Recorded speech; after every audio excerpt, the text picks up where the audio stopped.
Hello students, today we are going to concentrate on the topic magnetism.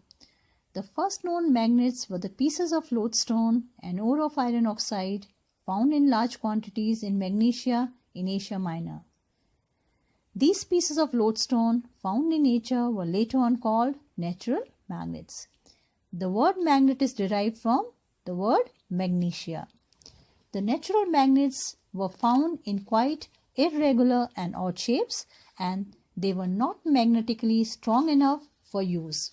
Therefore, for different uses, artificial magnets are prepared from iron in different convenient sizes and shapes, such as a bar magnet, a horseshoe magnet, magnetic needle, and magnetic compass, etc.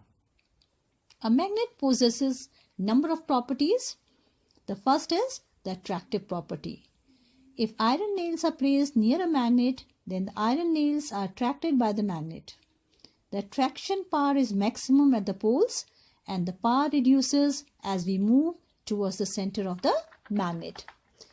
Directive property.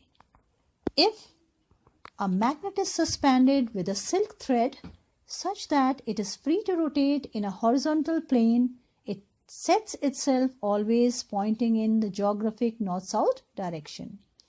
Depending upon the direction in which an end of the magnet rests, its polarity is named as north or south.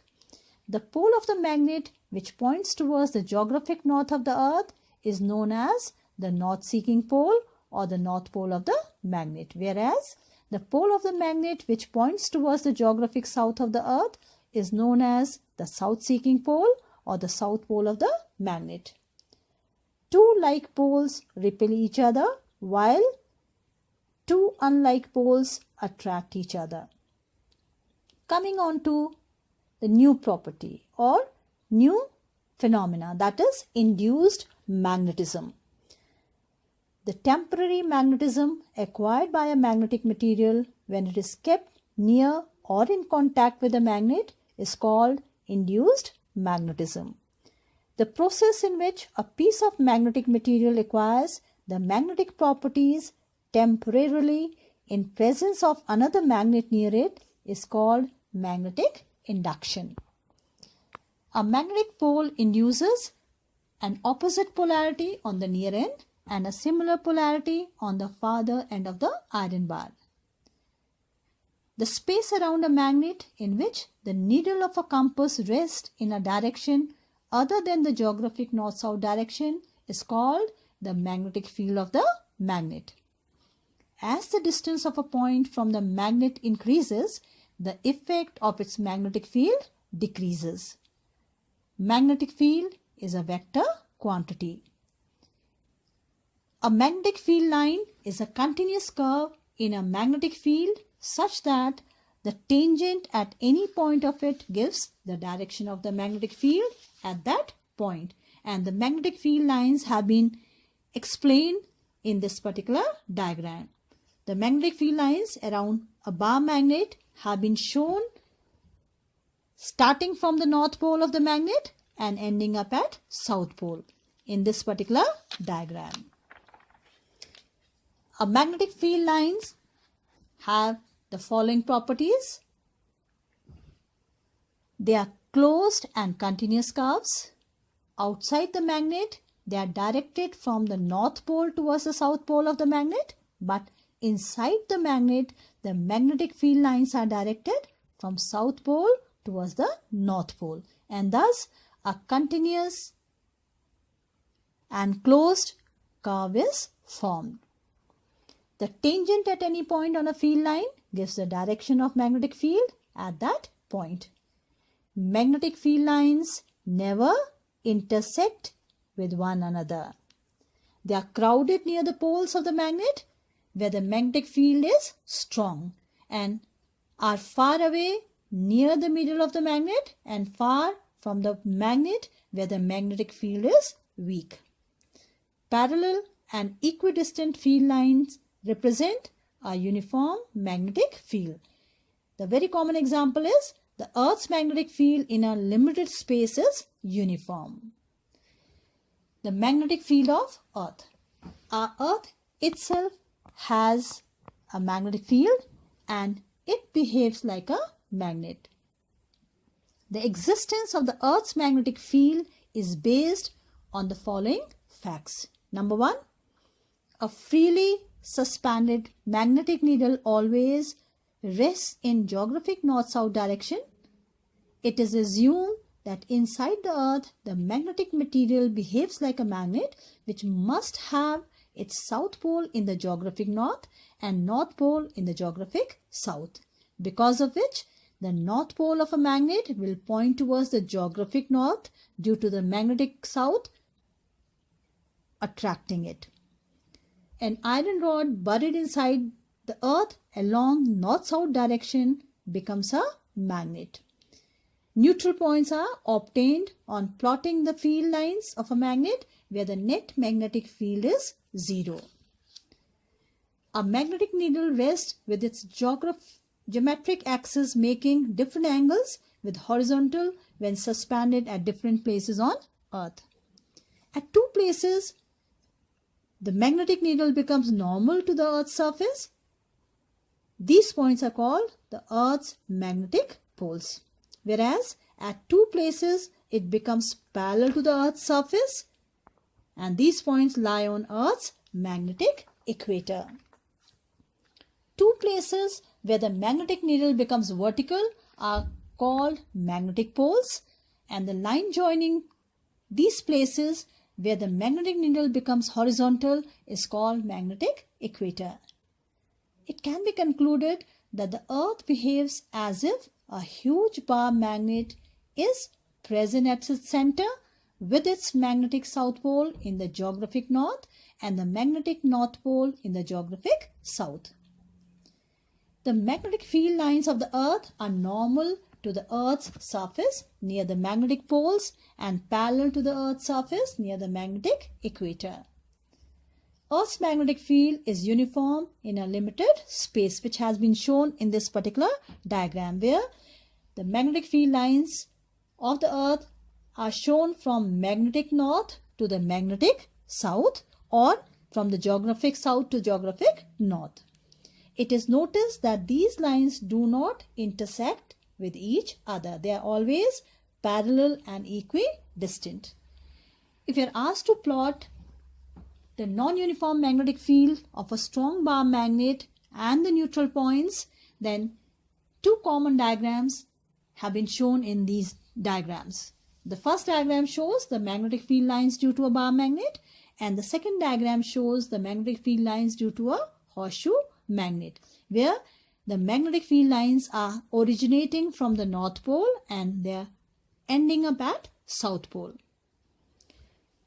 If you are asked anytime to draw the non-uniform magnetic field lines of a bar magnet placed in the magnetic meridian in the positions, and the first position is when the magnet is placed with its north pole pointing towards north, then you'll be drawing the magnetic field lines like as shown in the diagram. The magnetic field lines shown in this particular diagram are due to the combined effect of the magnetic field of a magnet and the Earth's magnetic field. The magnetic field lines are curved in the vicinity of the magnet. They are mainly due to the magnetic field of the magnet, which is stronger than the magnetic field of the Earth in this region. As the distance from the magnet increases, the strength of the magnetic field due to the magnet decreases and it becomes weaker than the Earth's magnetic field. The magnetic field lines are therefore parallel to each other at distant points, and these parallel lines are mainly due to Earth's magnetic field. In the diagram, there are two equidistant points from the center of the magnet marked as X in the east and west direction, where the magnetic field of the magnet and the horizontal component of the Earth's magnetic field are equal in magnitude but in opposite directions, such that they neutralize each other. These are called neutral points, and if a compass needle is placed at these neutral points, the needle remains unaffected and the needle will rest in any direction. If you are asked to plot the magnetic field lines when the magnet is placed with its south pole pointing towards north, then you will be drawing the diagram as shown below. And the magnetic field lines here also are going to be due to the combined effect of the magnetic field of the magnet and the Earth's magnetic field. The magnetic field lines are curved in the vicinity of the magnet and they are mainly due to the magnetic field of the magnet, which is stronger than the Earth's magnetic field. As the distance from the magnet increases, the strength of the magnetic field due to the magnet will decrease and it will become weaker than the Earth's magnetic field. The magnetic field lines are nearly parallel straight lines from south to north at a distant point from the magnet, and these are mainly due to Earth's magnetic field. Now in this diagram, if you'll notice, there are two equidistant points from the center of the magnet marked X in north and south directions, where the magnetic field of the magnet and the Earth's magnetic field are equal in magnitude but in opposite directions, such that the two fields neutralize each other, and at this point, if the compass needle is placed, it remains unaffected and the needle will rest pointing in any direction. Now coming on to electromagnets and its uses. An electromagnet is a temporary strong magnet made from a piece of soft iron when current flows in the coil wound around it. It is an artificial magnet. It can be made in different shapes, I shape or a bar magnet, in U shape or a horseshoe magnet. The magnetic properties will be shown only when the electric current flows through the solenoid, and it loses the magnetic properties as soon as the current is switched off, because the soft iron has low retention power. That's the reason we say an electromagnet is a temporary magnet. We can increase the magnetic field of an electromagnet by increasing the number of turns in the solenoid and by increasing the amount of current. If we have to talk about the permanent magnet, a permanent magnet is usually a naturally occurring magnet. Since it is not strong enough, so a strong permanent magnet is made in the same manner as the electromagnet is made, but only difference is that for making a permanent magnet, we use a steel bar instead of a soft iron bar. A coil of insulated copper wire is wound around the steel piece and then the current is passed through the coil. Now once it is magnetized, it does not lose its magnetism easily because steel has more retention power in comparison to soft iron. The permanent magnets are used in various appliances like an ammeter, voltmeter, magnetic compass, etc. We have advantages of an electromagnet over a permanent magnet. Like an electromagnet can produce a stronger magnetic field, whereas a permanent magnet can produce only a weaker field.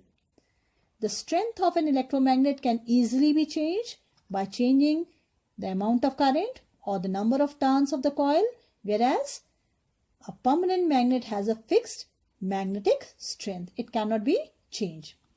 The polarity of the electromagnet can be reversed by reversing the direction of current, whereas the polarity of a permanent magnet is fixed. We cannot change the poles of a permanent magnet.